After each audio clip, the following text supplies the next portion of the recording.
अस्सलामुअलैकुम वरहमतुल्लाहि वबरकातुहू। दोस्तों, मैं मोहम्मद जाने आलम आप सभी के सामने हाजिर हूँ आई लव मदीना चैनल की जानिब से। मेरे प्यारे मुसलमान भाइयों, आज आप सभी के लिए एक नबी का ऐसा मुअज्जिज़ा लेकर आया हूँ कि जिसको सुनने के बाद हर मुसलमान का ईमान ताज़ा हो जाएगा। यूँ तो मेरे प्यारे मुसलमान भाइयों, हम सभी इस बात को जानते हैं कि इन्न अल्लाह अला कुल्लि शैइन कदीर, अल्लाह हर शे के ऊपर कादिर है और अल्लाह जो चाहता है, जिसे चाहता है, जैसा चाहता है वैसा नवाजता है, वैसा बनाता है और सारी कायनात की तख्लीक करने वाला अल्लाह ही है। हम सभी जानते हैं कि हज़रत आदम अलैहिस्सलाम को अल्लाह ने बिना माँ बाप के पैदा किया और फिर हम ये बात भी जानते हैं कि अल्लाह ने हज़रत ईसा अलैहिस्सलाम को बिना बाप के पैदा किया। लेकिन दोस्तों, बहुत कम ही लोग ऐसे हैं जो ये बात जानते हैं कि अल्लाह ने पहाड़ से एक ऊँटनी को निकाला था और फिर क्या वाक़या पेश आया उसके साथ, उसके हवाले से आज की वीडियो के अंदर हम बात करेंगे।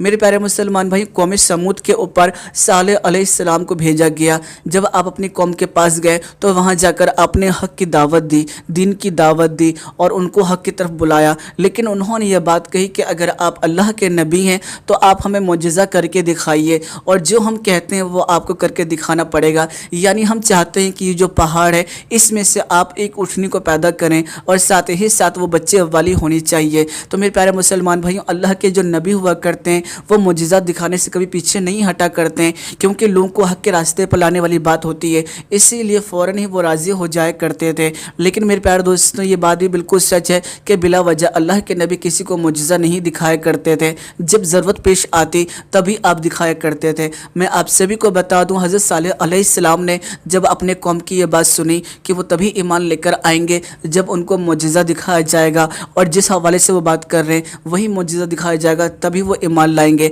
तो ऐसे वक्त में हज़रत सालेह अलैहिस्सलाम ने अल्लाह की बारगाह में हाथ उठाए और अल्लाह से दुआ की। तो तभी फ़ौरन ही वहाँ पर मौजूद एक पहाड़ के अंदर एक दरार आ गया और उस बड़े दरार से एक ऊँटनी निकली और ऊँटनी जो थी उसके पेट के अंदर बच्चा भी था। मेरे प्यारे दोस्तों, अल्लाह की कुदरत देखिए कि हज़रत आदम अलैहिस्सलाम को बिना माँ बाप के पैदा किया, हज़रत ईसा अलैहिस्सलाम को बिना बाप के पैदा किया और अल्लाह ने दुनिया वालों को बता दिया कि मैं हर एक शे के ऊपर कादिर हूँ और फिर मैं पहाड़ से ऊँटनी को भी पैदा कर सकता हूँ और उससे माँ भी बना सकता हूँ। तो मेरे प्यारे दोस्तों, वो जो ऊँटनी थी वो बच्चे वाली ऊँटनी थी। आप सभी को बता दूं, जब हज़रत सालेह अलैहिस्सलाम की जो कौम थी उन्होंने इस मंज़र को देखा तो वो देखते ही रह गए। आप सभी को बता दूं, वो जो ऊँटनी थी वो बहुत ही सारा दूध दिया करती थी कि जिसकी वजह से जितने भी लोग हुआ करते थे उनकी खुराक पूरी हो जाया करती थी। साथ ही साथ हज़रत सालेह अलैहिस्सलाम ने अपनी कौम से ये बात कह दी थी कि इस ऊँटनी के ऊपर जुल्म न करना, इसको परेशान मत करना, क्योंकि अल्लाह ने यह मुअज्जिज़े के तौर पर भेजा है। अगर तुम इसको सताओगे, तुम इसके साथ ज़्यादती करोगे तो अल्लाह का अज़ाब तुम पर नाजिल होगा। मेरे प्यारे मुसलमान भाई, उस ऊँटनी की खास बात ये थी कि जब भी वो तालाब के ऊपर जाया करती थी तो सारे जानवर जो हैं वो डर के मारे उससे भाग जाया करते थे। साथ ही साथ वो ऊँटनी तालाब का सारा पानी पी जाया करती थी। इसीलिए हज़रत सालेह अलैहिस्सलाम ने इस चीज़ को देखते हुए यह बात कही कि एक दिन इस तालाब के ऊपर आम जानवर जाएंगे और दूसरे दिन ये जो ऊँटनी है वो जाएगी। तो अगर दोनों साथ में जाएंगे तो होगा ये कि तालाब में जो पानी है वो सही तरीके से कोई भी नहीं पी पाएगा। इसलिए बेहतर ये है कि एक दिन ये ऊँटनी जाएगी और दूसरे दिन जो बाकी जानवर हैं वो जाएंगे, तो दोनों की प्यास मिट जाएगी। मेरे प्यारे मुसलमान भाई, इस बात के ऊपर कौम समूद की जो कौम थी वो रज़ामंद हो गई। आप सभी को बता दूं, हर कौम के अंदर कुछ ऐसे फसादी लोग होते हैं जो मज़हब इस्लाम को पसंद नहीं करते हैं। आप सभी को बता दूं, हज़रत सालेह अलैहिस्सलाम किसी काम के सिलसिले से बाहर गए और फिर मैं आपको बता दूं, कुछ ऐसे लोग थे जिन्होंने मंसूबा बनाया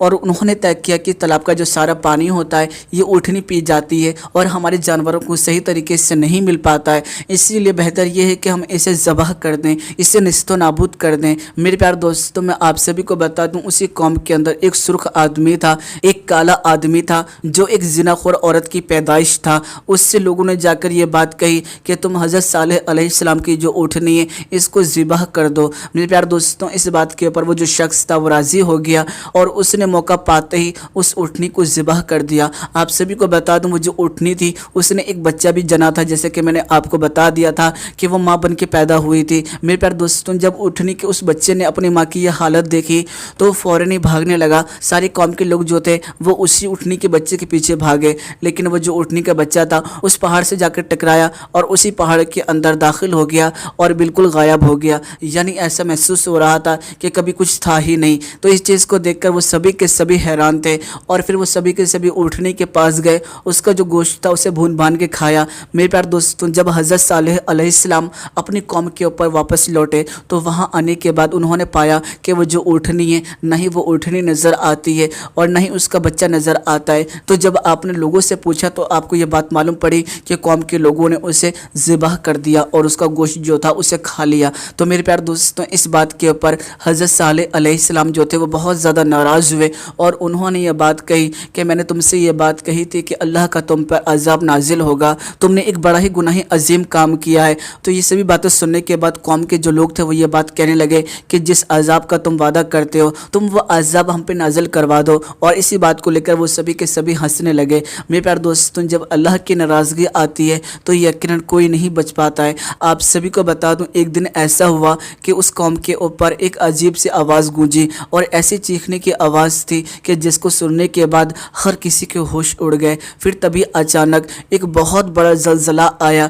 اور زلزلہ ایسا آیا کہ جس کی وجہ سے جتنی بھی مضبوط عمارتیں تھیں وہ سبھی کی سبھی عمارتیں نیست و نابود ہو گئیں، یہاں تک کہ جتنی بھی قوم کے افراد تھے وہ سبھی کے سبھی ہلاک ہو گئے۔ میرے پیارے دوستوں، میں آپ سبھی کو بتا دینا چاہتا ہوں، یہ وہی قوم تھی کہ جو پہاڑوں کو تراش دیا کرتی تھی۔ پہاڑوں کے اوپر انہوں نے ایسی مہارت حاصل کر لی تھی کہ یہ بہت ہی خوبصورت طریقے سے ڈیزائن کو بنایا کرتے تھے، جیسا کہ آپ تصویر کے اندر دیکھ رہے ہیں کہ انہوں نے پہاڑوں کو تراش کر کے گھروں کو بنا لیا تھا۔ یہ اللہ نے ان کو شان بخشی تھی، لیکن پھر بھی دوستوں، جو اللہ کو ناراض کرتا ہے، اس کے نبی کو ناراض کرتا ہے تو وہ ایسے ہی ہلاک ہو جایا کرتا ہے۔ اور آپ کو جان کر حیرانی ہوگی کہ اس قوم سمود کا ایک بھی افراد جو ہے وہ اب دنیا میں باقی نہیں ہے۔ یعنی دوستوں، اس قوم کے اوپر اللہ کا اس قدر عذاب نازل ہوا کہ وہ قوم جو تھی وہیں کے وہیں ہلاک ہو گئی، آگے اس کی ایک بھی نسل نہیں بڑھی۔ آپ کو بتا دوں، پیارے آقا سرور کائنات حضرت محمد مصطفیٰ صلی اللہ تعالی علیہ وسلم جب اس گاؤں کی طرف سے گزر رہے تھے تو آپ نے اپنے ہم نواؤں سے یہ بات کہی تھی کہ اس گاؤں کی طرف مت جانا اور اپنے منہ کو چادروں سے ڈھک لو اور خوف الہی سے روتے ہوئے اس گاؤں سے گزر جاؤ، کہیں ایسا نہ ہو کہ اللہ کا عذاب تم پر بھی نازل ہو جائے۔ تو دوستوں، سوچے چیز کو کہ آج بھی اس جگہ پر اللہ کی ناراضگی کس قدر آتی ہے۔ تو میرے پیارے مسلمان بھائی، یہ سبھی واقعات جو ہیں وہ ہماری عبرت کے لیے ہوتے ہیں تاکہ ہم ان باتوں کو سن کر اپنی آخرت کو سنوار سکیں، اللہ کا خوف دل میں لا سکیں کہ اللہ نے کھلی نشانیاں دکھائیں لیکن باوجود اس کے وہ لوگ ایمان نہ لا سکے اور وہ لوگ ہلاک ہو گئے اور ان کا ٹھکانہ جہنم ہی ہوگا۔ تو میرے پیارے مسلمان بھائیوں، مجھے امید ہے کہ آپ کو یہ واقعہ پسند آیا ہوگا، اور ویڈیو کے اندر اگر آپ کو ہماری کوئی بھی بات پسند آئی ہو تو آپ ہمیں کمنٹ کر کے بتا سکتے ہیں۔ ویڈیو پسند آئی ہے تو ویڈیو کو لائک کیجیے گا اور اس ویڈیو کو جتنا زیادہ ہو سکے گا اتنا زیادہ شیئر کر دیجیے گا، اور گزارش کروں گا کہ اگر اب تک آپ نے ہمارے یوٹیوب چینل کو سبسکرائب نہیں کیا ہے، چینل کو سبسکرائب کر لیجیے، ساتھ ہی ساتھ نوٹیفیکیشن میں دبا لیجیے تاکہ آپ کو ہر نئی ویڈیو کی نوٹیفیکیشن مل سکے۔ چلیے دوستوں، میں پھر ملوں گا ایک اچھی اور پیاری ویڈیو کے ساتھ۔ اپنا خیال رکھیے گا، خوش رہیے گا، جب تک کے لیے